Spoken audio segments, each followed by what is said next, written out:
Good morning. Today is Tuesday, October 30, 2012. I am speaking with Mr. Shahriar Kabir. This interview is being done in New York City.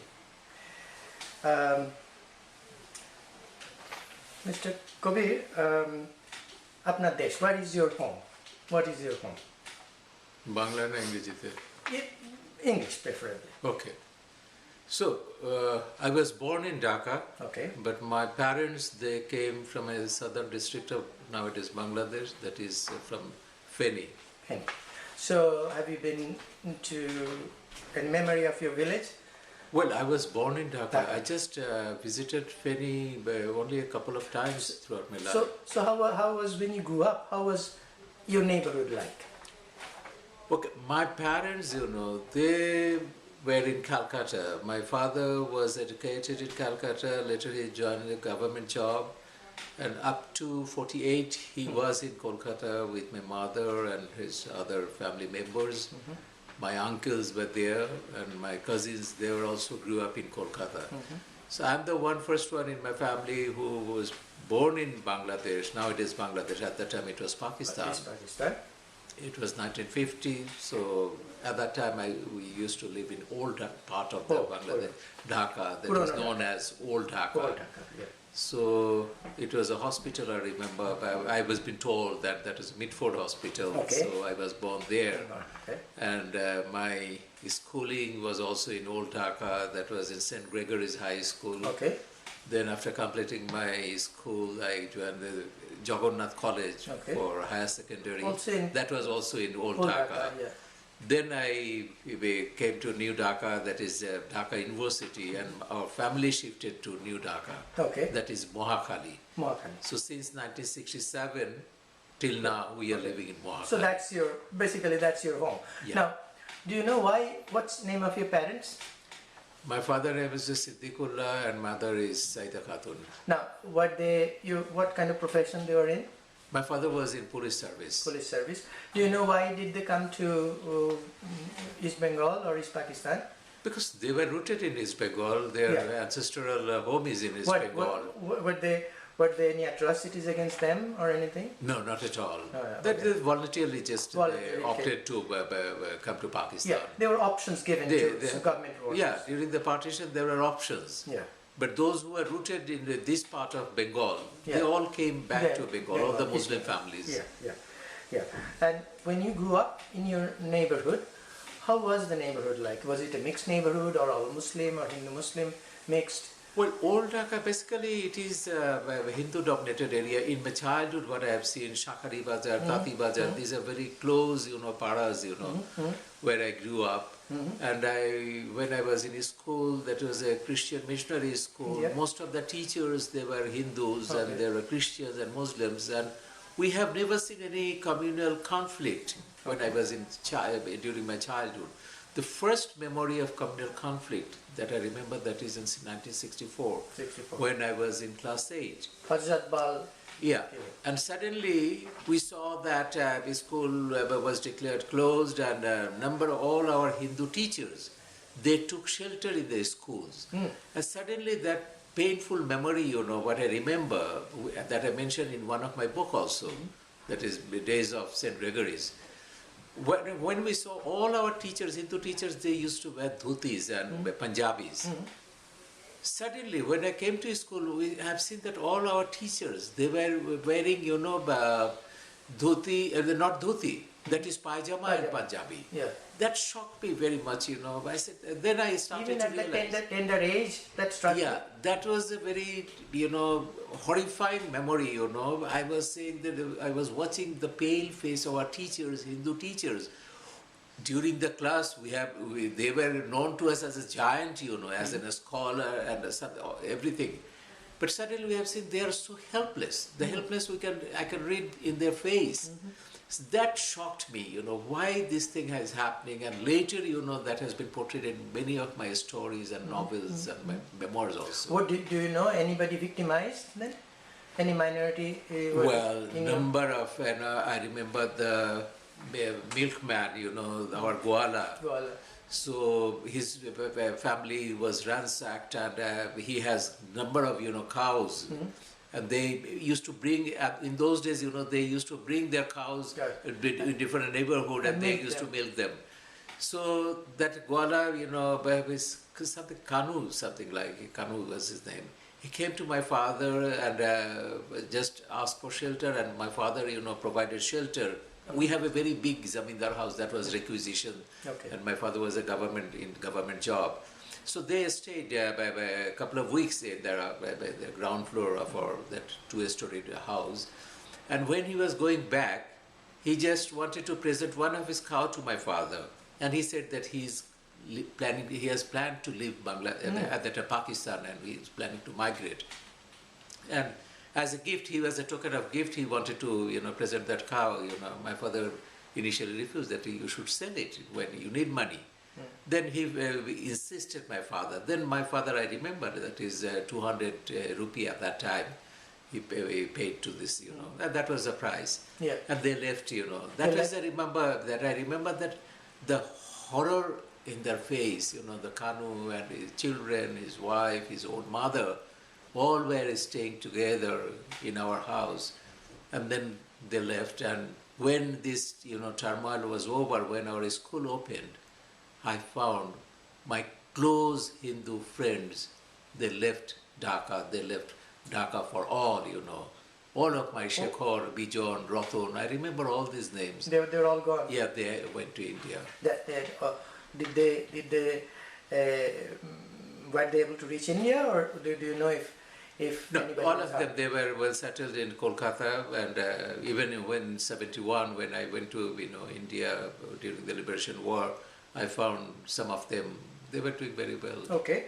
Now, it reminds me, since you mentioned about 71, we know in 71 and since then you have been in the forefront of defending rights of every Bangladeshi minorities, in particular Hindus and Buddhists and others specifically. Now, in 71, what is your recollection? You have enormous amount of literature, but can you tell us something that stands out? Well, the most important thing, that is the election of 1970. Yeah. When Awami League, those who are advocating for Bengali nationalism, for democracy, for secularism, they won the election, and that was a landslide victory. Throughout the Pakistan, they got majority of the parliament seats, and the provincial assembly also captured by them.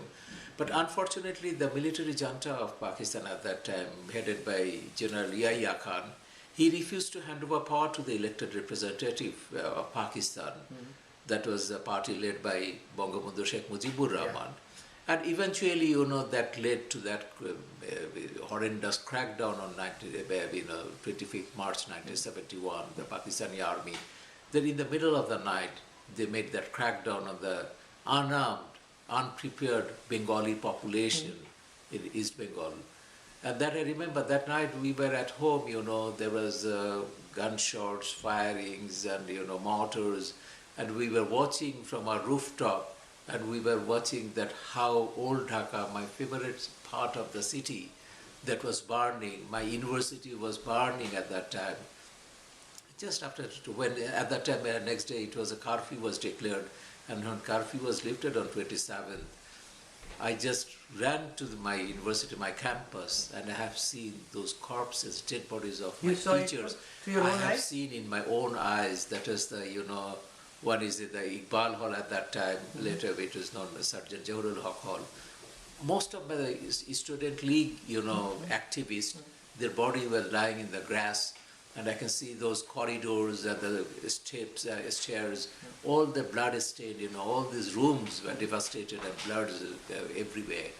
Then I came to my, hostel, the dormitory that was known as Mohsin Hall, and I found my house tutor there. He said, Shahriar, why you are moving around? Just go home. They are killing all the young people, particularly the students.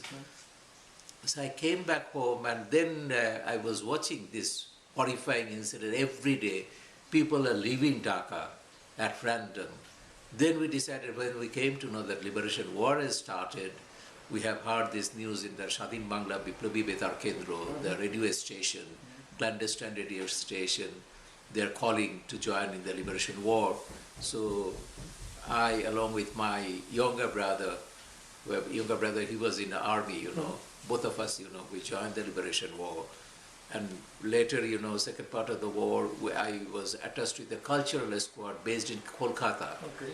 Because my cousin Zahira, and he was a very famous filmmaker and writer, they formed one cultural squad to motivate the freedom fighters as well as to keep moral boost up of the refugees. You know, at that time, 10 million refugees, they took shelter in India, particularly in Kolkata, there were more than 70 lakhs refugees. And we used to visit those camps, visit the, you know, freedom fighters camps, and we used to provide medicine and other supports along with our Indian friends. So there are many, many stories of heroism, many, many stories of brutality of Pakistan army. I have witnessed in my own eyes while visiting those, you know, camps. What happened to your parents? Did they stay back in Dhaka? They stayed back, but they were moved to old Dhaka to my, you know, uncle, that is my Jatha. He used to live in the old part of Dhaka. They all stayed together, and our house, it was abandoned and it was looted by these, you know, Biharis and the Pakistan armies. All our books and furniture, all the valuables, whatever we owned, it was looted. How did you reach Calcutta? I mean, how did you... Well, that took a long time, you know. It was, I remember the 2nd May, we started with some of the, you know, activists of the Communist Party at that time. So my first cousin, you know, Shahidullah Kaisar, he was the leader of the Communist Party at that time, as well as he was a very famous writer and a journalist. So he arranged, you know, this trip. So some of the communist leaders were crossing border there. So I joined them. That was a team. So did you first, go boat? First we went by car to some point, then we took rickshaws, and later we have to walk for miles and miles. I remember that. Okay. That took, you know, 2 days to cross the border. So were you able to shelter at night? In the border, you know, the parties, you know, well, I was going with the party leaders, you know, they have their contact man and their shelters in the different villages in Kumilla. So we crossed the border through Kumilla. So you went to Tripura? First we went to Agartala. Then I stayed one night over there, and when I came to know my cousin already went to Kolkata, Zahira, and went to Kolkata. Then I just took a train, and all the refugees were full of refugees at the trains, buses, and trucks. And we went to Dharmanagar. Then I picked up one train, and then by train. Were you able to carry enough money with you? Well, when I was leaving Dhaka, and food? No food, just a few clothes, 2 pieces, pant, shirts, and. Just 500 rupees, I remember that my father gave me at that time. And one of the film script, my cousin, you know, Zahira, said that I should bring that script with me. So I took the script and some of his clothes also in just a jute bag. I was carrying this bag with me. So then you reached Calcutta. So, what happened? How did you return? And when did you return back to independent Bangladesh? Well, the first shocking, you know, news what I received, that was on 16th December. 16th December was a victory day. But on that very day, we came to know my brother, you know, my cousin brother Zahira, on that day, the morning, he came to, you know, Dhaka with the Indian troops, with the helicopter, because he was shooting, he was making films, you know, while he was staying in Kolkata. He made 4 documentary films. And he was also planning to make a documentary on the exodus of the people, those who are coming back. And he went there to shoot. And on that very day, we came to know, just before the surrender, Pakistan army and their local collaborators, mainly Al-Badr, killing a squad of Jamaat Islami. They killed all the intellectuals, and we have seen in Anandabajar Potrika, my first cousin, Shahidullah Kaisar's name was there. And that was the most shocking, you know. Shahidullah Kaisar was known as the umbrella of the whole family.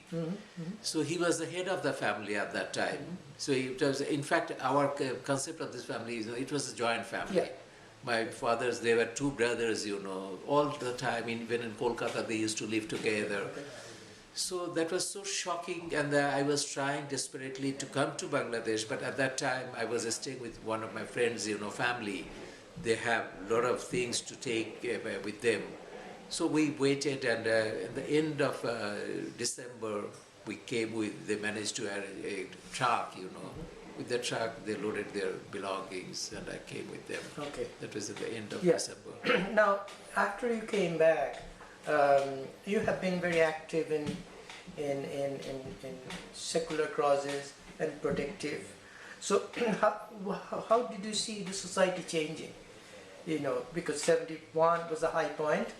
Was high point like that all along, or there some bumps or bruises or something in terms of? Well, when we came back with this great hope, with a high hope that we were fighting for secular democracy, the entire Bengali people, because they rejected this two-nation theory of Muhammad Ali Jinnah.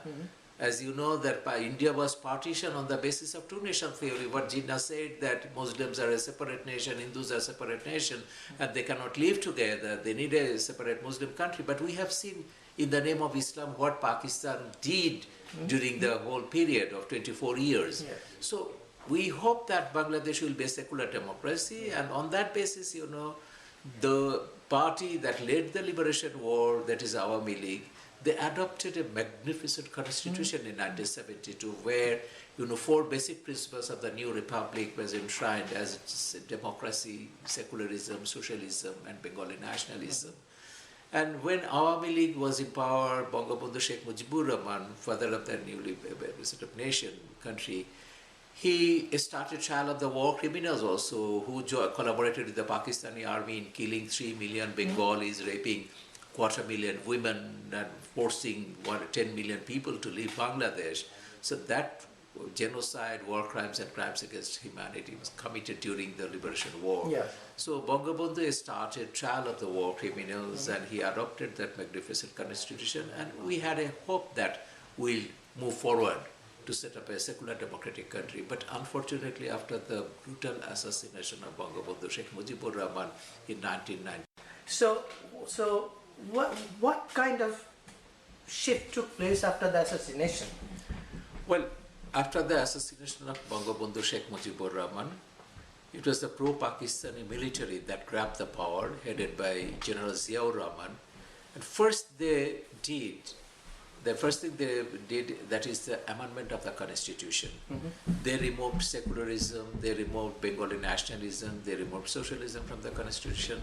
And in 72's constitution, there was a bar on formation of religion-based political parties, and that bar was also removed. Okay.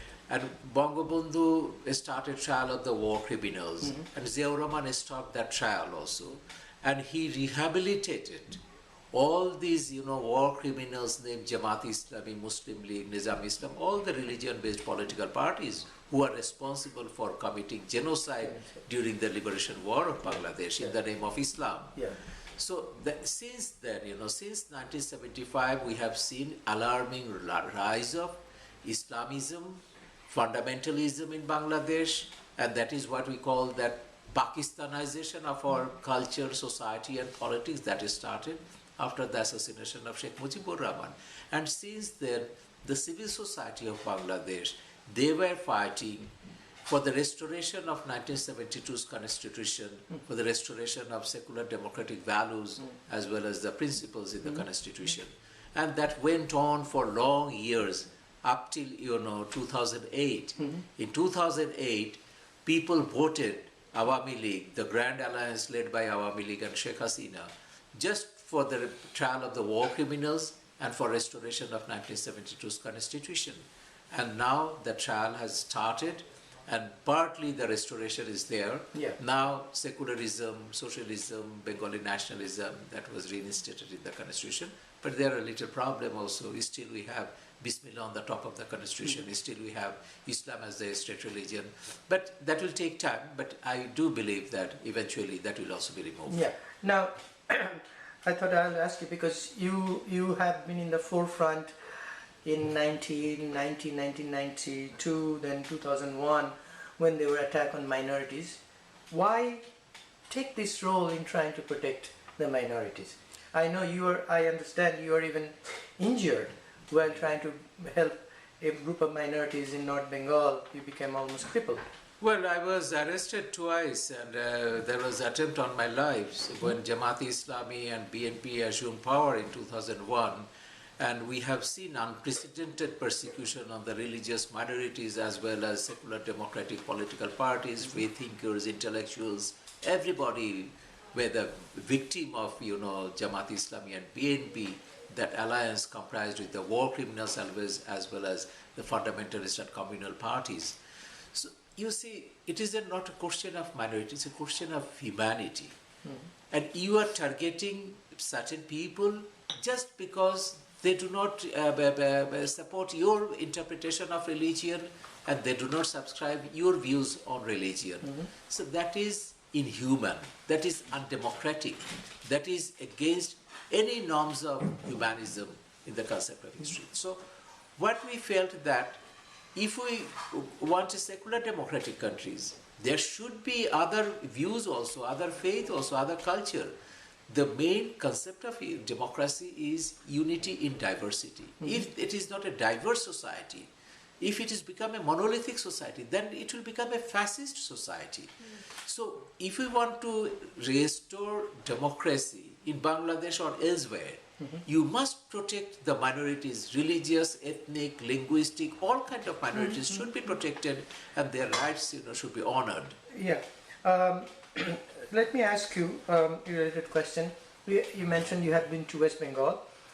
Why, for example, in West Bengal, Muslims are minority.